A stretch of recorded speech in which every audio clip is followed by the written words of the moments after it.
Hey everybody, and welcome to Real Talk Kim. I am so honored that you are choosing to stick with me today. I promise you this show is gonna bless your life. We're gonna give you tools on how to walk in a new normalcy after a divorce, after a breakup, after bankruptcy, after a death in your family, after just having to start all over again. What happens whenever you are a little kid and you had this idea of what your life was gonna look like, and now you find yourself at a place that you never saw yourself at?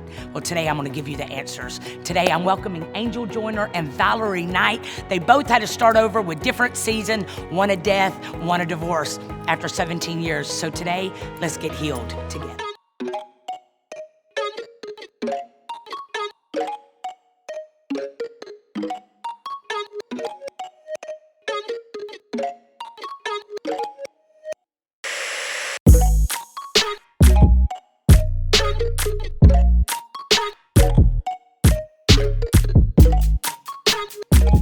Hello, everybody. I am so excited because now I'm here with my girls. What? I'm so excited because I get to have these two beautiful ladies. I told them that I was going to start with saying they're single and ready to mingle. However, they work for me and they're Real Talk Kim Ministries, and they can't go nowhere. So the only way that y'all can ever get married is if they come work for us, or they love me. They have to love me. You know, I love so much the story of Real Talk Kim. Really, it came out of me going through a divorce, the only one in my family that had never went through a divorce, raised in a religion that said, if you get divorced, you're going to hell on a slip and slide. And I was the only one in my family that ran men off with my mouth. Like, it seemed like that was just my plot in life. You know, I was so broken that a lot of times I believe that you get what you are and not what you want. So if you're broken, you go for broken. If you don't ever heal from a broken relationship or a death or something in your family, then you end up taking broken pieces into relationships. And so what I think I love about y'all is that y'all, look how healthy y'all are. You know, when I look at you, I think about the seasons of my life where when I went through that divorce and moved back in with my mom and dad, and I told God I'd give him a year. Heal me, you got a year to heal me. Then I'm going on eHarmony.com, BigDaddy.com, Tinkerbell.com, and I'm going to help you find me a man. And the thing that I love about y'all, of course I didn't do that. It took God way longer than a year because I was tore from the floor up. But our stories are all so completely different, but we all ended up single. And a new normalcy for us was having to start all over again. And y'all's stories are quite different, you know, and I just want to tell people, because I want us to get real and raw, because there's so many people watching us right now. The hardest thing ever is walking through divorce, healing the parts of us that are broken, because if we don't, we bleed on people that didn't cut us. And so I really want to expose our truth today. I know y'all have never done this before. You've never really, you know, exposed the part of your life and gotten this transparency, but you're really about to help some people. And I want us to do that today, because I just think it's really awesome that God trusts us with a whole bunch of people that's watching y'all.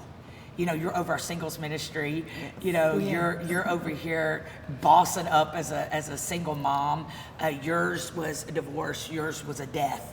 And so I want us to talk about that. You know, how did we heal? How did we get here? How are you smiling now? How are you deciding, I want to be over the singles ministry? I know forever, you know, when you first came into our ministry, forever you were like, you were broken when you came. I was broken, yes. You were broken when you came. broken. And so I want to talk about that. I didn't know it. You didn't know it. But I You was didn't know broken. it. Yeah. And look at you now. Y'all don't look like what you've been through. So Valerie, tell us a little bit about you. Tell the world about this awesome Valerie Knight. So I was married for almost 17 years. Yeah. Went through a divorce. Yeah. I chose not to date because I had a daughter at that time that was still in school. It was hard. So was your marriage always bad? It wasn't always bad, but there was some infidelity. Yeah. And you just stayed. And I stayed. Ride or die. Yep, ride or die. Stay for the children. That's what I thought I was Okay. doing. We have 3 kids, and I was staying for the kids. Which we all do. Yeah. So We don't want our kids to be single parented. Yes. But yet our kids are like, please separate. Exactly. Y'all are killing each other. Yeah. Isn't that crazy? It's so crazy, our thought process. And to think the kids that don't know, because we never argued in front of the kids. So they didn't have a clue as to when I finally left. My middle son took it the hardest, but my daughter, I can remember driving her to school one day, and she was like, Mommy, I'm so glad that you left, Daddy, because I hated you. You were so mean. And that What did just that do? That broke my heart, because I'm thinking of staying together for the kids, you know, so they can have a 2-parent household, but not knowing that my attitude or my brokenness was pouring over into them, that I didn't even see it. Man. So, it was a tough decision, because I was afraid. I was like, oh, I got 3 kids. And income, I bet. Yes, with the 2 household income, and then it's like, how am I going to make it on my own? I haven't lived by myself, and I don't think I ever lived by myself at that time. And what was the final straw? The final 17 years is a long time. Yeah. The final straw was, I came home one day, and we were talking, and I was just like, I just can't do this anymore. I was like, I can't do it. Were y'all anymore. sleeping in the same bed and stuff? We were still, because we had to keep the appearances up for the children. So we were still sleeping in the same bed. But yeah, I just said, I can't do it anymore. And you just made up your mind. Yep. I always tell people that, man. Yeah. Like, y'all better go to counseling. Y'all better communicate, because communication kills assumptions. Y'all better communicate, because I'm going to tell you what happens. You're going to take it. You're going to take it. You're going to ride or die. You're going to take it. You're going to ignore it. But one day, you're going to wake up and be like, deuces. Yes. Like, I don't care if I got to live under a bridge, in a cardboard box. I ain't doing this no more. Yes. And that's where you were. And that's where I were. And the funny thing about it now, we're like really good friends. Look at that. Yeah. Y'all just couldn't be married. We just couldn't be married. Yeah, we were But really y'all good friends. weren't. I remember when y'all first got you divorced, weren't, man. You were like, it took literally probably about 6 years after we were divorced Just healing. for us just Took to healing. be able to even communicate. yeah. So, and my daughter at that time, she was old enough, so I didn't really have to communicate with him regarding her, because she was old enough to communicate whatever her needs were for him. But, Man, isn't that a beautiful thing, that you can be in a relationship and it be so toxic, and you both got out and you both said, you know what? We're not going to blame ourselves for this. We're going to grow through this, because sometimes things just happen. You know, that's the one thing I realized when I was walking through my divorce. Nobody else in my family had ever been divorced. I was the black sheep of the family, and married twice before I was 20. Like, I don't do it just halfway. You know what I'm saying? I'm like dropping the whole bite. Like, let me just rebel. And I looked at my life when I moved back in with Mom and Dad, and the same thing. I'll never forget, y'all, when my marriage was so toxic. Like, we were killing each other. And I would go seek counseling. I'm like, because we're preachers. We're praise and worship leaders in a church, and we're saying, fill me up till I overflow, and falling out in the spirit, and going home and like killing each other. Yeah. And I remember going, and every time I'd go to get counseling, they'd be like, submit. And I'm like, I'm trying. And so at that point, I just kept staying. And I remember one day my son did the same thing. He said, Mama, if you're staying here, for me and my brother, we give you permission. This is not right. This ain't healthy. And I remember the same thing. I was like, I was a horrible mom. And everything changed when it all came to light. Yes. And you kind of give yourself permission. It didn't work. When you get through the guilt, the shame, you start, depression, anxiety. Man, the joy. There's a pain when you're going through a divorce. Yes. Or a death, I'm sure. I would lay in bed. This dude's still living, you know what I'm saying? And I'm so angry. I would lay in the bed and be like, kill him. I'd pray every night, kill him with a train. I wanted him to like pay. And I remember that's when God started really talking to me. You want to keep repeating cycles? Do it, or you're going to own it. You're gonna get your mouth under control. You're gonna become a good mom. You're gonna take responsibility.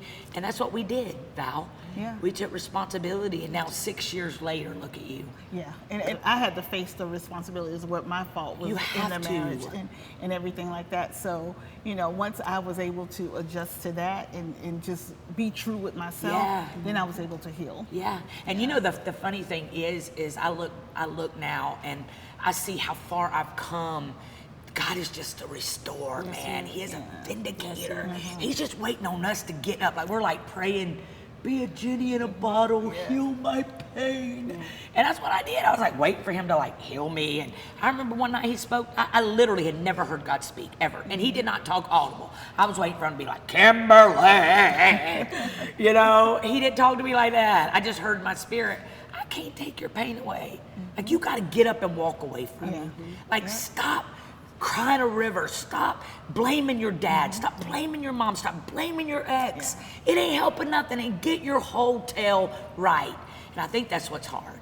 I think we got to get there where we forgive God. Like I was mad at him for not healing my relationship, and now I'm like so thankful. You know what I'm saying? Like in the depths of it, you're hurting in areas you can't even, your whole body is broken. You don't even know where the pain's coming from because heartbreak sucks. It's so and they're hard. still living. They're still harassing you. You know what I'm saying? They're still stalking you. They're still talking to your kids about you. And you have to get to a place where you just forgive for real. And that's a choice. And so I'm really, really proud of you, and I'm proud of your kids, and you're just doing it. You're graceful. You know what I love is when somebody can walk through a divorce. They're not harsh. They're not bitter. They're not like, I don't need no man. You know what? They ain't nothing like a good man. That's right. And God's gonna bring y'all good men into your life that wrap their burly arms around you and they can pray. You know what I'm saying? Like, Bay can pray. Bay knows how to pray for your soul. Bay knows how to wrap his arms around you. And all you hear when he wrapping his arms around is, hello, is it me you're looking for? You know what I'm saying? Yes. And so I'm really proud of you, Val, that you have come so far just since you come to our church, Church of the Harvest, Fayetteville. And stepping out of your box, man. This has been your year of stepping out of your box, right? So true. Like you are stepping into ministry. You are owning it. Yeah. And you know what I love about you? You are loyal. You are loyal. You got my back. Yes.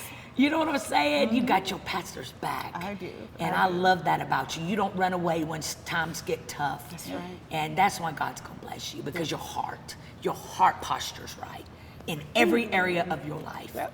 And so that's really awesome. Now for you, Angel, Ma'am. I love your story so much because I've never ever faced like anything in my family where someone close to me died. Yeah.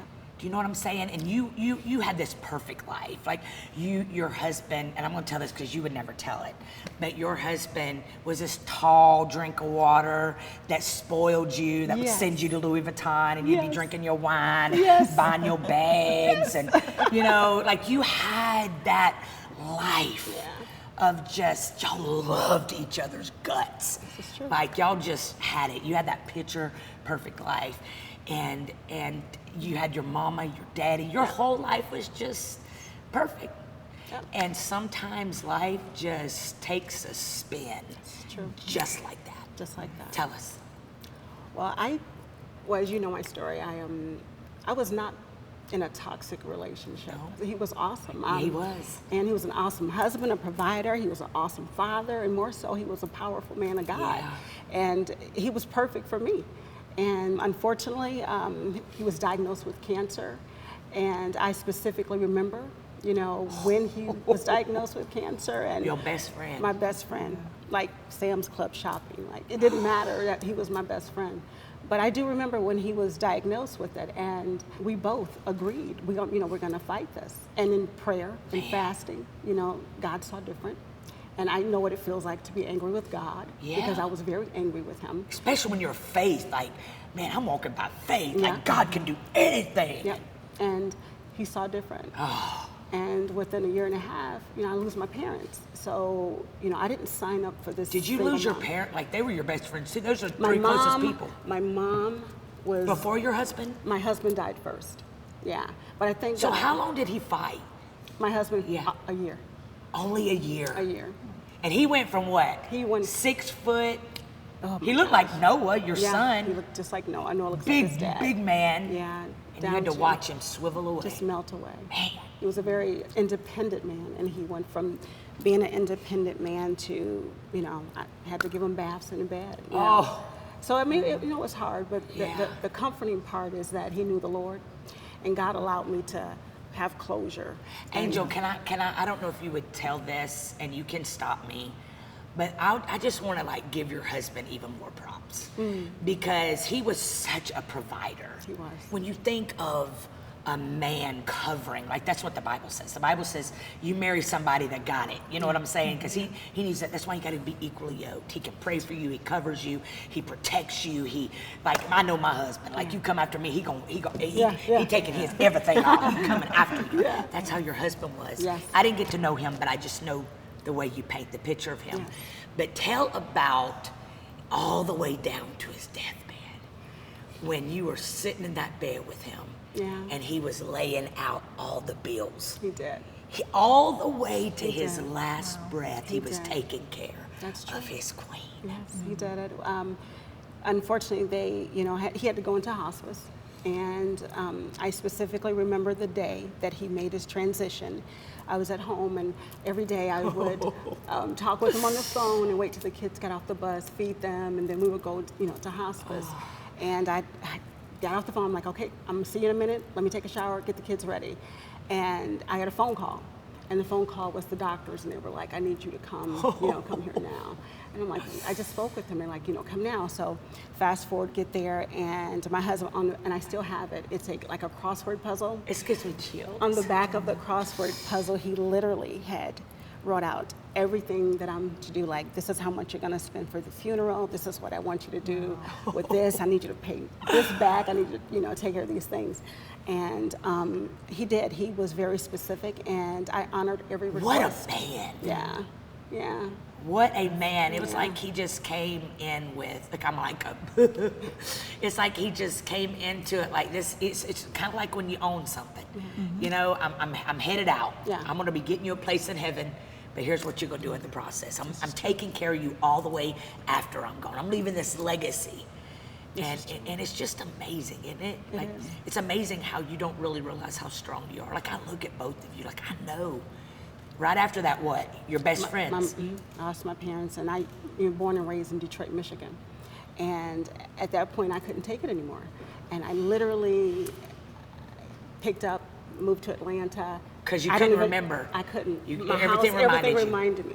Down to the stores, the grocery stores, wherever I was, it just brought too many memories of my husband and my parents. So to get away from it, I wasn't dealing with it. I was running from it. Yes, and that's so huge. Yeah, and I literally picked up, relocated to Atlanta, and never dealt with it. Don't you think that's how we do in life? Absolutely. Like, we just run from it. Like, it's when we jump in and relax. That's why I'm so doggone proud of y'all. But you have to understand, Pastor Kim, for me, I didn't have an opportunity. I couldn't break down. I had 2 kids that was depending on me. Yeah. So it was nothing about me, but everything about them. So you weren't taking care of you, you were taking I was care not, of them. that's right. It wasn't about me, it was about them.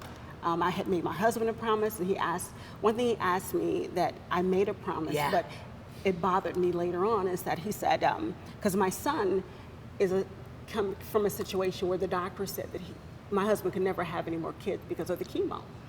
But I prayed, and I have a son now, 18. Won't he do exactly. it? I made him a promise. He's like, just raise my son to be a man. And at that point, it's like, no, not a problem, But I'm a woman. How do I raise a man? So, as time moved, forward, when I have challenges with my son, it's like, oh my God, I made a promise, and I took that personal. You really do, yeah, too, because I get to do everyday life with you. Yeah. And you've got a daughter and a son that are incredible, and you've done a jam of both of y'all.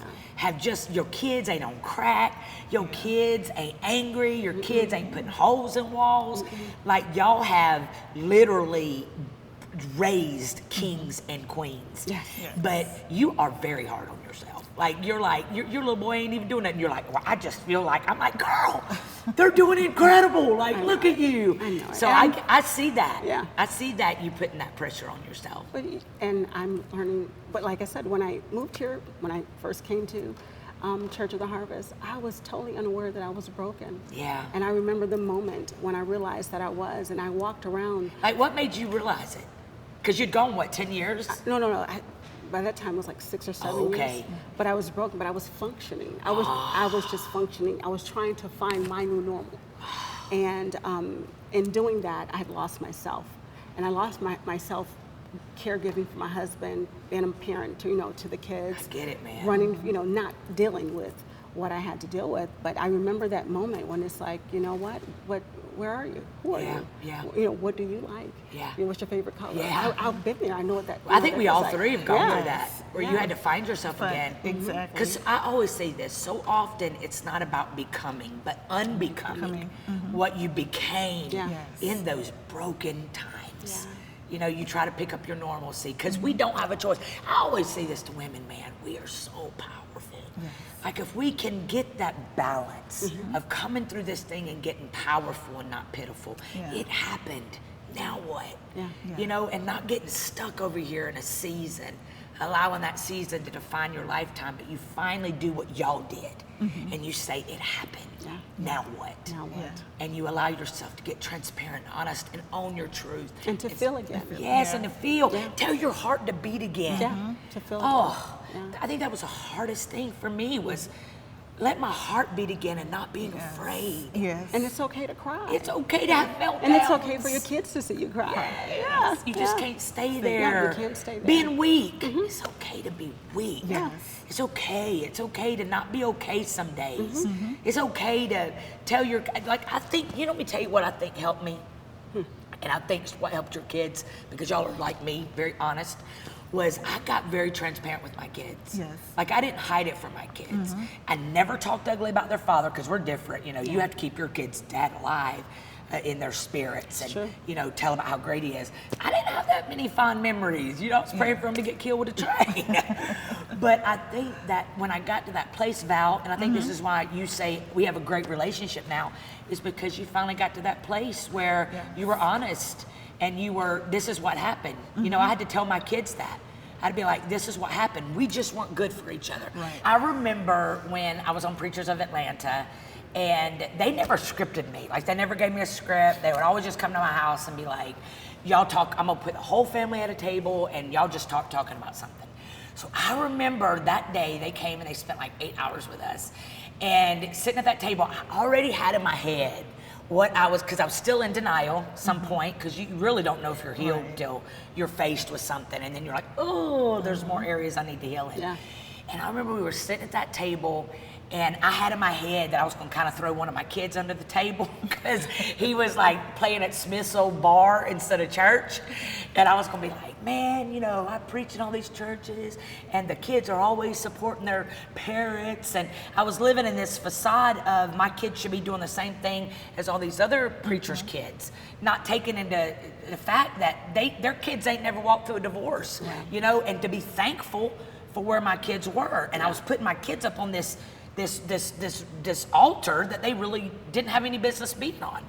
Man, I got the biggest reality check that day, because it was like, you just fake it, just camouflage it. And I'm really real talk, like I talk about everything, but there were still some areas that I didn't want to talk about in my past with them. And I didn't ever talk about it with them, because it still hurt me. I remember we started, and I was gonna be like, Morgan, why don't you get saved? Why don't you get in church and lead praise and worship? We're dying over there. And that's what I was gonna do. Well, I just said, I remember the first thing I said, the cameras were rolling, and I said, guys, why don't you help us in church? Like, what is it? Why aren't you supporting us? Why aren't you using your gifts in church? And I remember my little smart aleck son, the one that's like me, said, because we hate your church. And I remember I was like, oh! And I saw the tables shift. And for the first time, we spent probably 6 hours at that table with those boys telling me exactly what they saw, what they felt with the cameras rolling. And you know what it ended up being? That whole show, if nothing else came out of it, it came out healing took place on that show. That's good. My kids were like, Mama, the lullabies we got every night, instead of a storybook, we got screaming and yelling. I'm thinking, oh my God. You know, so it gave me permission to be like, man, I'm so sorry.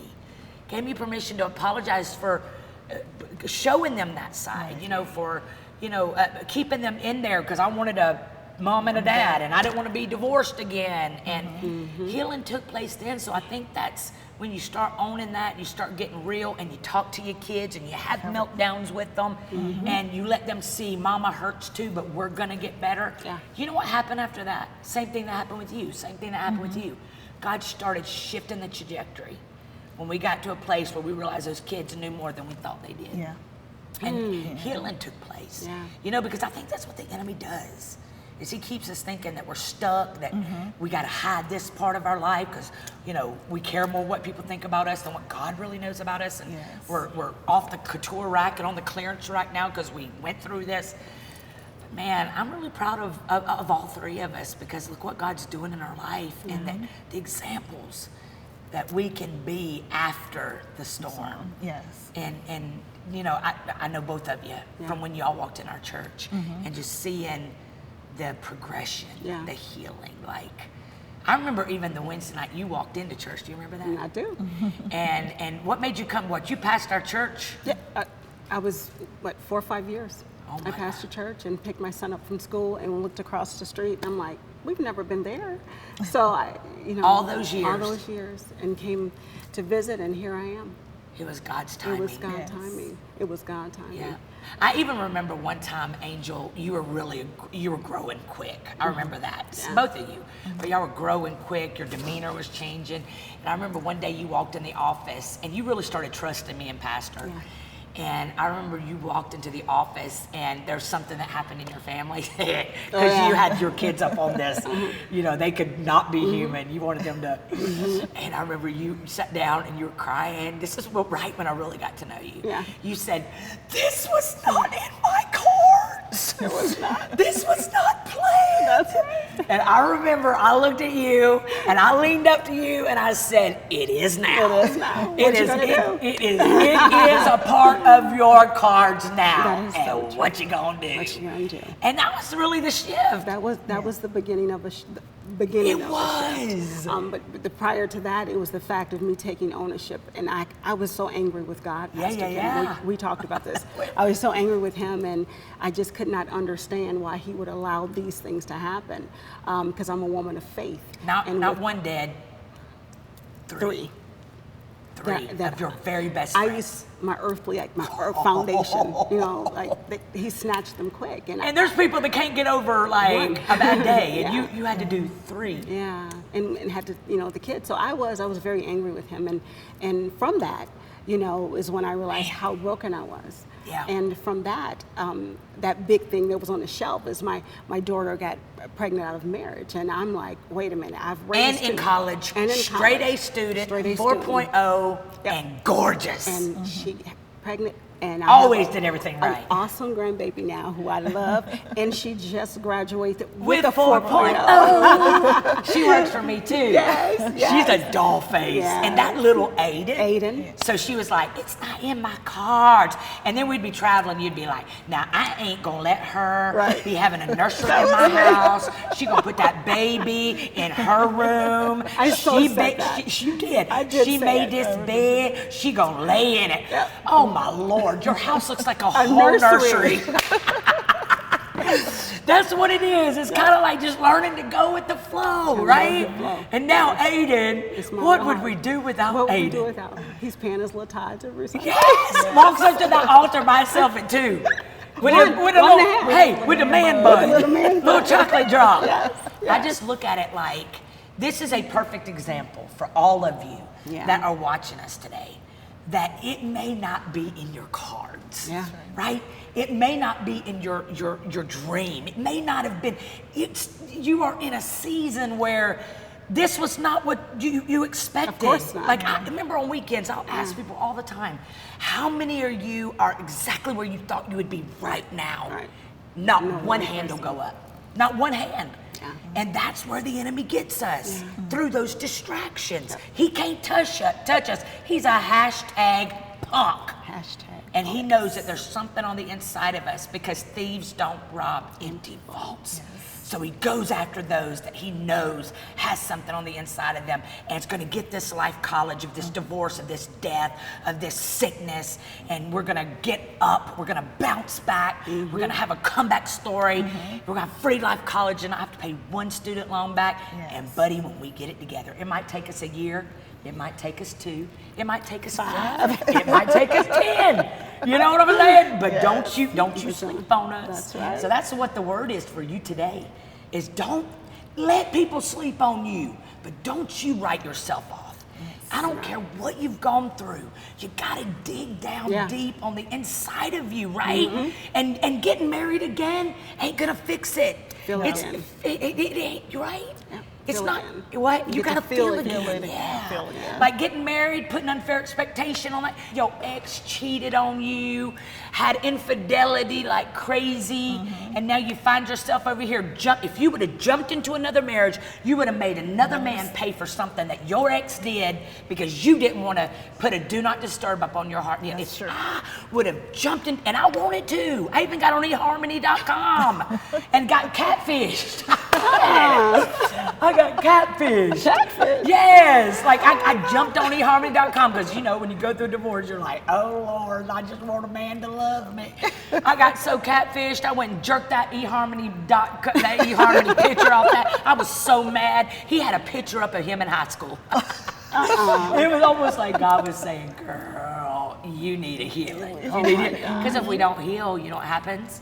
Is that we go around falling in love with the same kind of people with different faces. So I just want to encourage you today. I want to encourage all of you today. We're proof that it ain't over. It ain't over. And God said, man, that your ladder will be greater. Come on. God said that it ain't over. As long as you got a pulse, God's got a plan. I believe that people need to go to therapists, but when you go to a therapist, you got to do the same thing when you come into church. You got to make up in your mind, I'm not holding on to this pain. I'm getting up and I'm walking away. That's what you got to do. Amen. So today, listen, Father, I thank you for every person that has been watching today, right? I thank you. Let's gather. One will put 1,000, two will put 10,000. 3, what? Yes. Lord, I thank you today that you have divinely put people in this room that are going through stuff that seemed insurmountable to them. I mean, hopelessness, looking and thinking, man, 28-year marriage going down the tubes, and now I got to start all over again. And you're mad at God, and maybe you were a stay-at-home mom. Maybe you didn't have an education because you poured into your family and was a stay-at-home mom and supported your husband, and then he walks in and says, I don't love you anymore. And you're having to start all over and find your new normalcy. That's it. Or maybe your husband died, or your wife died, or your son or daughter died, and you're trying to figure out how to pick up the pieces again. Lord, I thank you. Whatever situation, I know that you are a God that is a divine kind of God. You are a divine appointment, and today was some people's divine appointment. That person in that hotel room that is drinking yourself to death because you can't handle where you are right now, because you did not plan for this.